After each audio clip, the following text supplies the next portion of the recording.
लघु पराश्री अध्ययन क्रम में यह वीडियो तीसरे श्लोक का है। आयुर्दायाध्याय का तीसरा श्लोक है। एक बार श्लोक देखते हैं।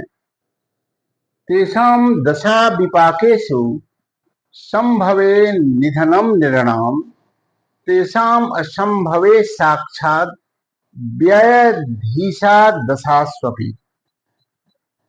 अर्थात तेषां मैंने जो पहले कहा, द्वितीय सप्तमेश या त्रिशदायाधीश, उनकी दशा यदि आयु के समाप्ति के समय नहीं आ रही है, किसी का आयु हमने निकाला और आयु जो जो योग है, जो एक समय जो सुनिश्चित करता है, अगर उन किसी में भी अगर वो दशा नहीं आ रही है, पहले तो वो दशा जाती है तो उसमें निधन का संभावना है, लेकिन अगर वो दशा नहीं आ रही है, असंभव दिख रहा है, तो वैसी स्थिति में जो व्यय भावाधिपति है उसी की दशा जो है वो मारक बन जाती है, यानी वही मार्केश हो जाता है। कब? जब पहले कहे हुए महादशा अंतरदशा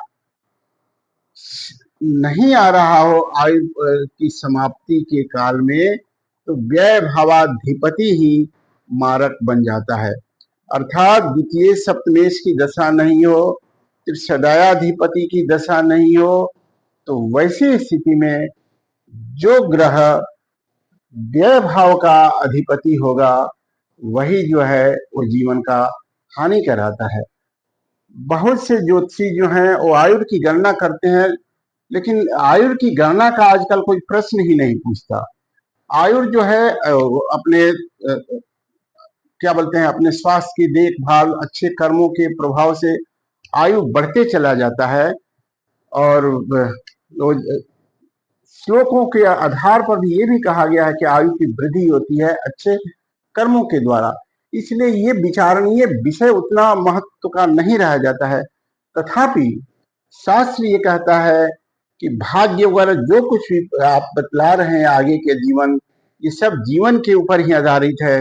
यदि जीवन ही लंबा नहीं दिख रहा है तो फिर इसकी क्या उपयोगिता है। इसलिए सभी विचारों को विमर्श के साथ करके ही फलादेश करना अच्छा रहता है। आज इतना।